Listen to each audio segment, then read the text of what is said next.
Hi, I'm Chef Richard Ingraham, and welcome to Soul Food. Today, we are not only going to tantalize your palate, but we're going to tantalize your soul as well. Today, it's fall.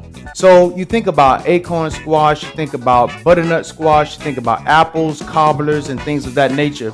Today, what we're going to do is take our acorn squash, and we're going to roast it, and we're going to put it together with a wonderful pomegranate glaze, and then we're going to finish it with some fresh mint and actual pomegranate seeds. So, are we ready? Let's go. First thing that you want to do is take your acorn squash, and what we've done already is cut the tops off of our acorn squash so that we will have a flat surface. Now, what you want to do is take your knife, be very, very careful, place your hands across like so, and slice down into your squash, just like this, okay? And you see you have some very nice seeds. Now, one thing that a lot of people don't understand, or don't know, should I say, is that you can actually take these seeds just like you do with pumpkin, rinse them off, season them up, and roast them, and there you have a very, very nice healthy snack for you and for your kids. So what we're going to do now is just go ahead and scrape out all of that membrane and all of those seeds into a bowl. And remember, you don't want to dig too hard into the flesh of the squash, because then you're going to be eliminating a lot of that flesh that we actually need later on.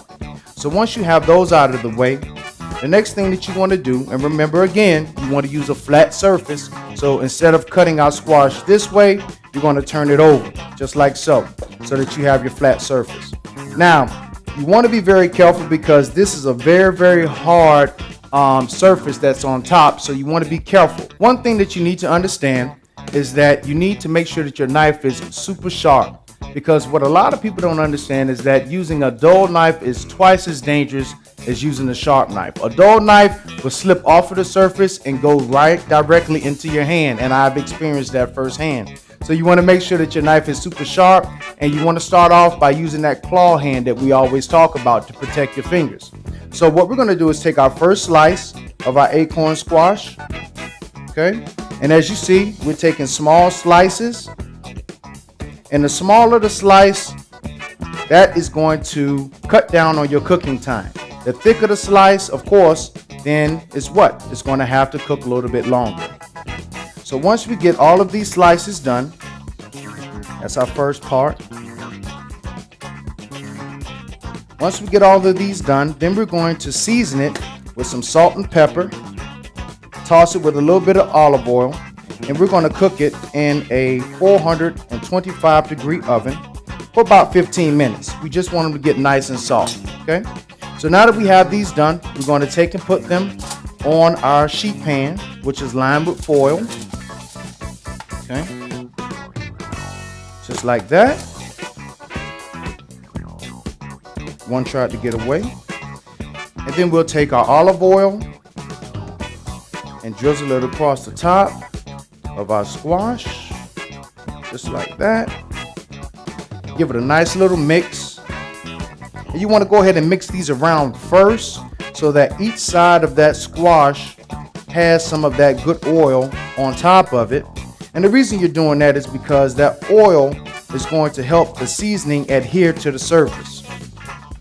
And then we'll take our salt and our pepper. And what I did is I took salt and pepper and I mixed it together. And in the restaurant business, we call it a little S&P mix, right? So what we did is we took about 90% of salt, and then we used about 35% pepper and put that in. So now we'll go ahead and salt and pepper our squash, just like that. Okay. And remember, salt is a food enhancer. If you use salt and your food tastes salty, then of course you've used too much. But salt is actually used in savory and in sweet dishes as well to bring out the flavor in everything that we do. So now we'll take it and put it in our 425-degree oven for about 15 minutes. Okay, now while that's going, the next thing that we're going to do is make our wonderful pomegranate glaze. Okay, it's a very, very simple process. First thing that we want to do is take our pomegranate juice and put it into our hot pan. Okay. Then we're going to add into that some orange juice and some brown sugar. Okay. Now what you want to do is to turn your heat up and let this go ahead and start to reduce. And when something reduces down, what's actually happening is all the flavors are actually coming together. Okay. And it is being a concentrated effort for all of those flavors to really just permeate everything that's going to be happening with this dish that's going to be going on. So now that this is reducing down, next thing that we're going to do is go ahead and take and put, not our pomegranate seeds, I don't know why I reached for that, but we're going to actually take our butter and we're going to put our butter in. And what that butter is going to do is going to help to fortify our sauce. It's going to give it a nice sheen and an amazing flavor as well. Now it's about time for our acorn squash to come out of the oven. And then we're going to add that right into our sauce. And then we're going to go ahead and finish garnishing it up. Okay, our acorn squash is done. And you can see, beautiful, beautiful color. And it's nice and soft. And what we're going to do now is take it, and you see our sauce is still simmering. We're going to take it and put each piece into our sauce, just like so. Okay. And then we're going to take that and stir it around so that each piece of that squash gets some of that wonderful sauce over the top of it, just like this. Okay. Now our next step will be to go ahead and add in now our pomegranate seeds, just to give it a little bit more character. Okay. And then here comes the best part, the plating. Nice white dish. And we'll take our acorn squash, just plate it right on our plate, just like so. And remember, when you're plating, everything doesn't have to be so precise. Just kind of let it fall where it needs to fall. And what we've done as well is taken a little bit of our sauce and reserved it for something special a little bit later on. And now you take the rest of that sauce and just pour it right over the top, just like that. And the next step is just to dress it up a little bit with some fresh mint. Nice garnish. And when you garnish, you want to make sure that your garnish is edible. You don't want to put something on the plate that a person has to take off in order to eat the food, okay? And you want it to complement. And here we are, roasted acorn squash with a very nice pomegranate glaze, fresh mint, and pomegranate seeds. Enjoy. We'll be right back.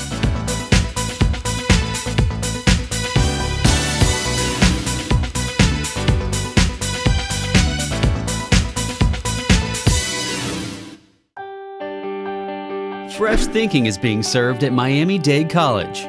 Create your own recipe for success in the evolution of food culture at the Miami Culinary Institute. Learn the skills you need to jumpstart your career in the culinary arts. Turn green into gourmet and celery into salary. Miami Culinary Institute. Food, culture, innovation. Visit us at miamidadeculinary.com. Register now. Miami Culinary Institute.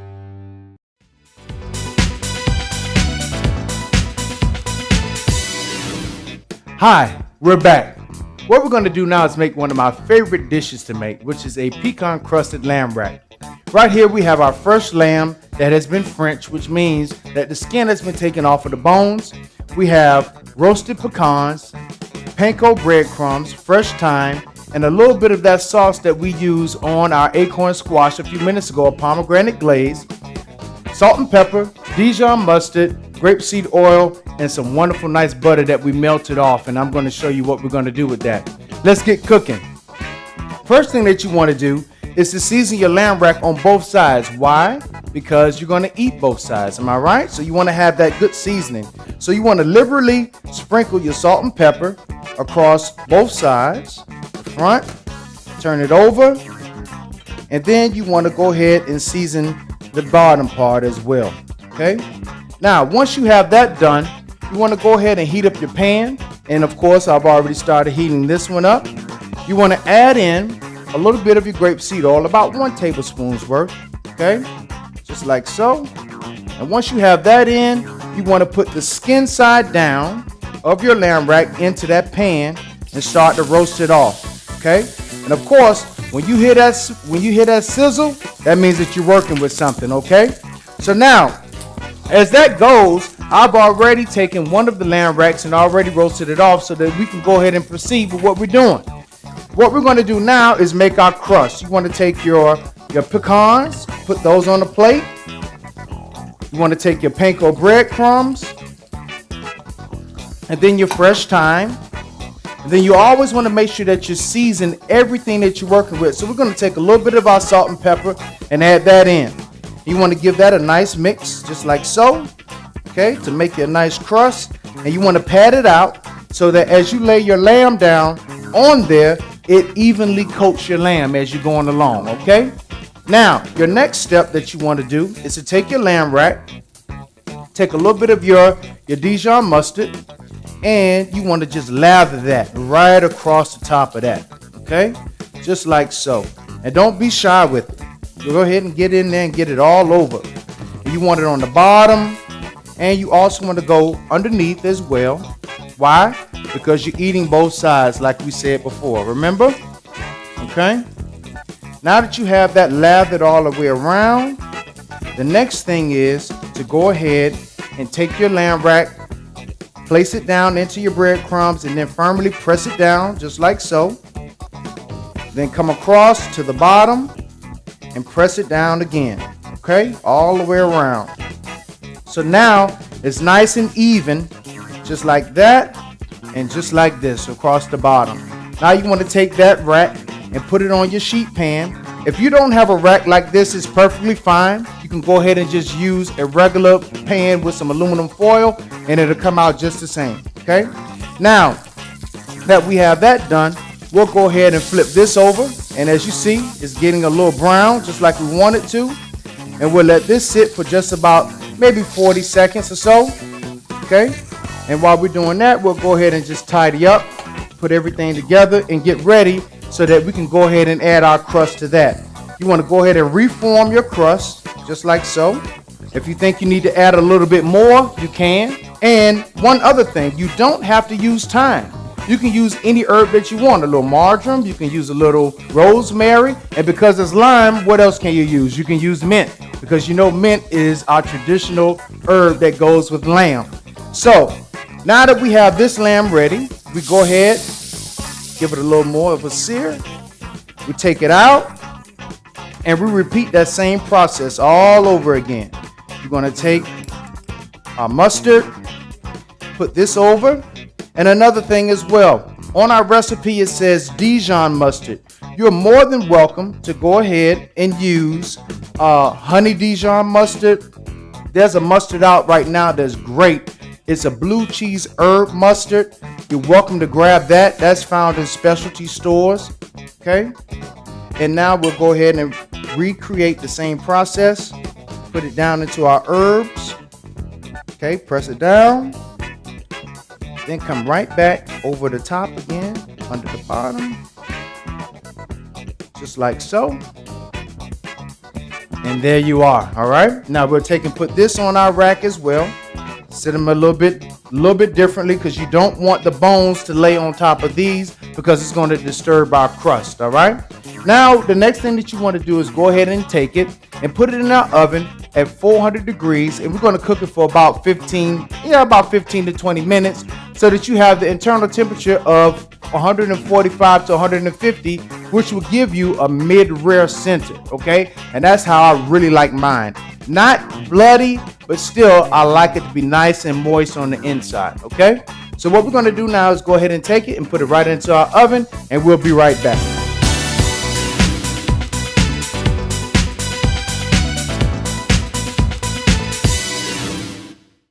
Lights, camera, action. Don't miss the best movies in Miami at the Tower Theater.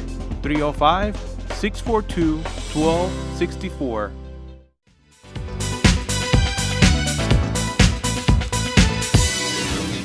We're back. Our lamb is out of the oven.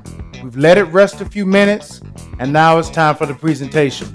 What you want to do is take your lamb, and today, instead of cutting each bone, we're going to cut 2 bones, okay? So you're gonna go through with your knife. Make sure you're very careful. And even if that crust comes off just like that's perfectly okay, because we're still gonna use it anyways, okay? And you go ahead and you cut your lamb into these nice chops, just like so, okay? Then you wanna come over to your plate and crisscross them so that they stand up real nice and pretty, just like that, okay? And we'll take this one, put it up just like this. And since we got it here, why not go ahead and use this other one as well, right? So you want to cut down. And as you see, it's a perfect mid-rare. Okay? We prayed to the culinary gods and they blessed us.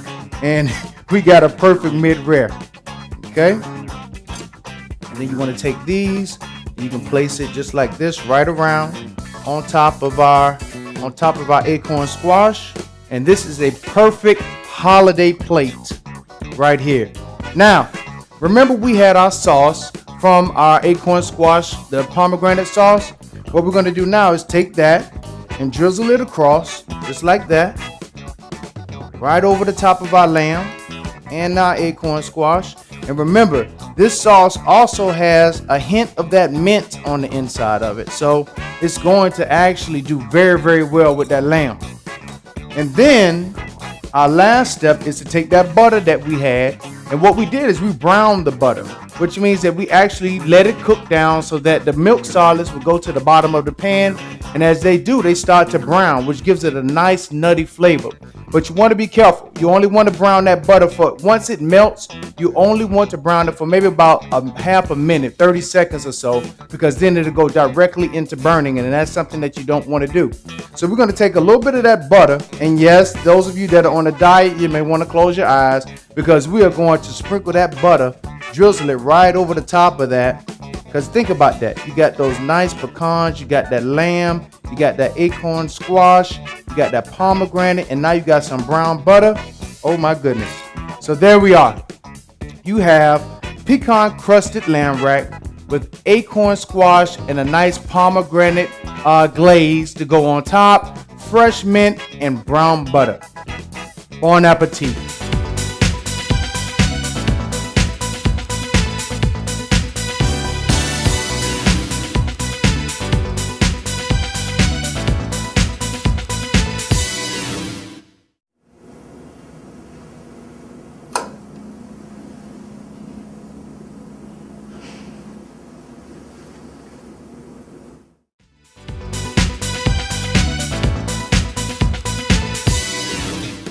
And we're back.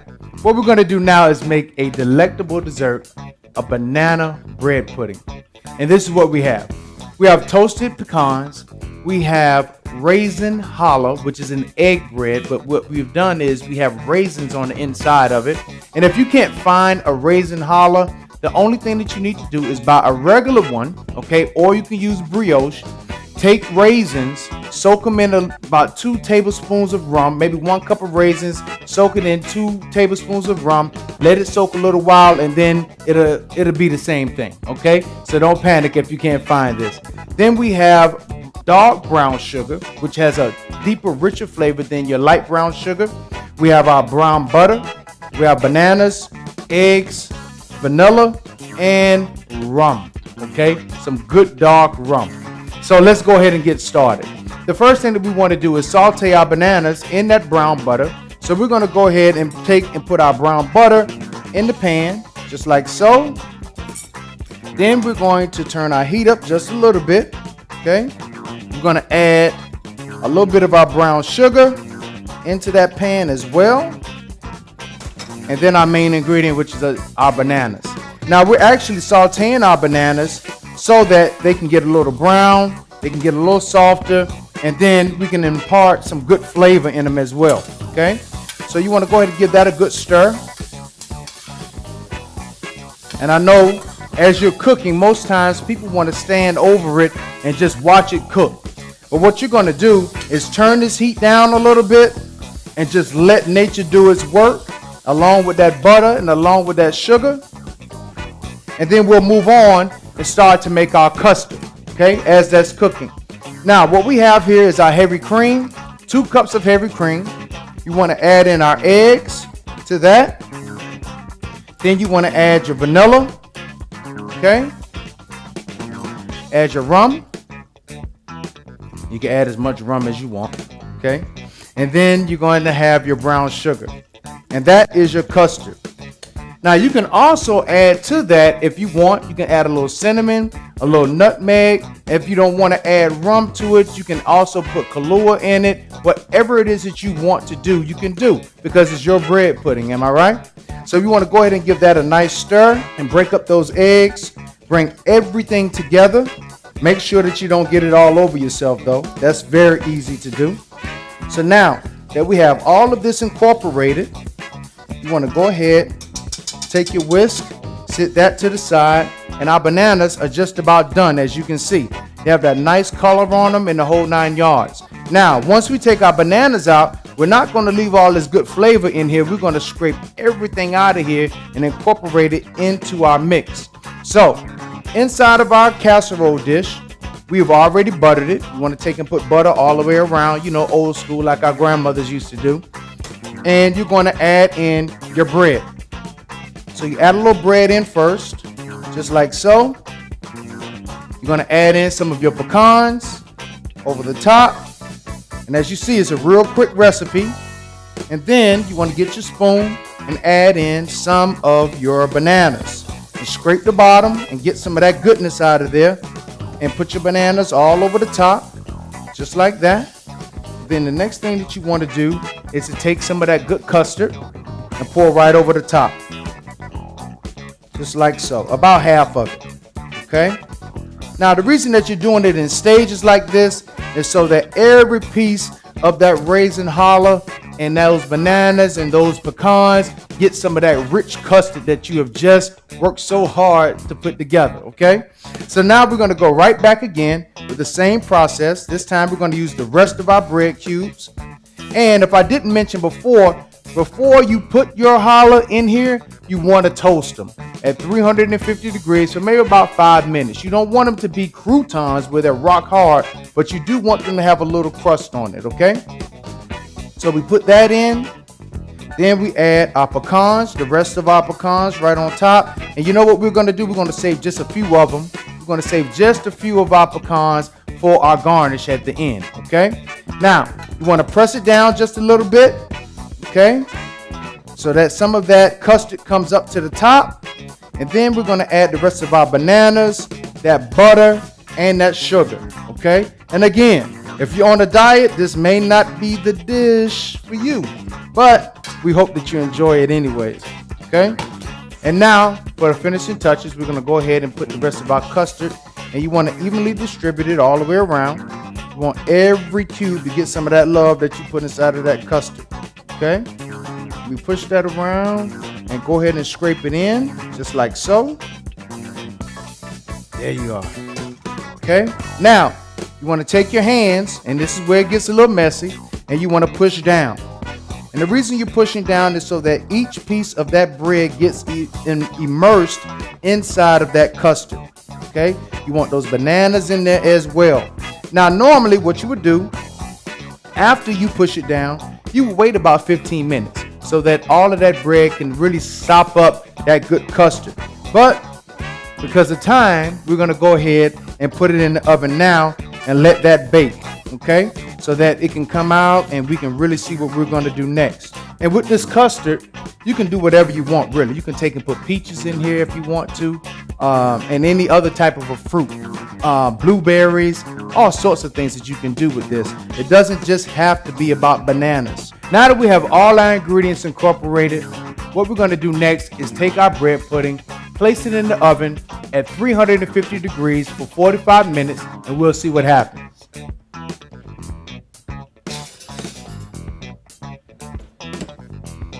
Then, when we come back, I'm going to show you how to make a delectable rum sauce to go over our bread pudding. Stay tuned.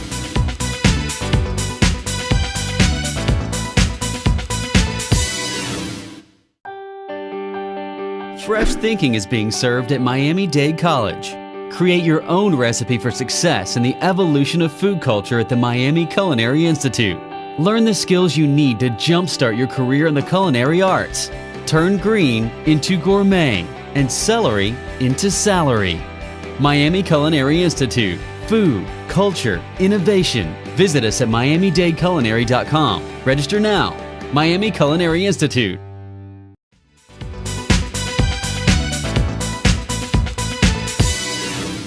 And we're back. As you see, we've completed the baking process of our bread pudding and it looks gorgeous. Now we're going to just let this sit for a few minutes and we're going to move right on over and start on our buttered rum sauce. First thing that you want to do is to add your butter to your pan and get that to melting really good, okay? And it's okay that it's going kind of rapidly. You kind of want that because at the end of the day, you want it to kind of brown a little bit so that we can get that nice nutty flavor that we like, okay? Then we're going to add to that our brown sugar, and you want to incorporate your brown sugar in there, but you want to make sure that you're careful not to splatter it around, okay? Because you don't want to burn yourself. Now, we have this on medium low. You want to turn it up to about medium high and continue to stir it around. The next thing that you're going to put inside of our sauce is heavy cream, okay? And you add that in, just like so. And continue to stir it around. And you want to add a little bit more heat to it to bring it up to a boil so that everything comes together. And actually what you're making here is a caramel sauce, okay? Now that we have all of that, what we want to do is to go ahead and let that sit for a minute. And then the next thing that we're going to do is to come over to our bread pudding while that's simmering, and we're going to slice it and put it on our plate for presentation. So you want to come down the middle of your bread pudding, just like this, and then you want to cut some nice slices out. Yes, these are some huge slices, but we don't care, right? And you go ahead, cut some nice slices like this. Then you want to come and put it right on top of your plate. And as you see, it's nice and moist.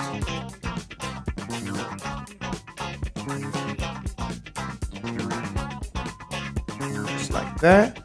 And I wish you were here so you could smell that buttered rum sauce cooking. Yeah, let's put this one here. And why not put one on top? Okay? Just like that. Now, our sauce, as you can see, is just about ready. Now we're going to put the finishing touches on it, which is what? Our rum. So let's go ahead, take it off of the heat, and then you want to go ahead and put your rum in, okay? And you can hear it going. Stir until the bubbles subside a little bit, okay? And you don't have to let this cool off. You could go ahead and use it right now, and that's exactly what we're going to do. So take our bowls, put those over to the side, so that we don't make a mess. And now we take our sauce and we're going to pour it right over the top of our bread pudding, just like so. You don't want to use it all. Save a little bit of it. All right. And then we'll go ahead and add the rest of our toasted pecans to that. Just like that. And there you are. Our wonderful bread pudding and butter rum sauce. Enjoy. Until next time, I'm Chef Richard Ingraham, and I'll see you back here soon.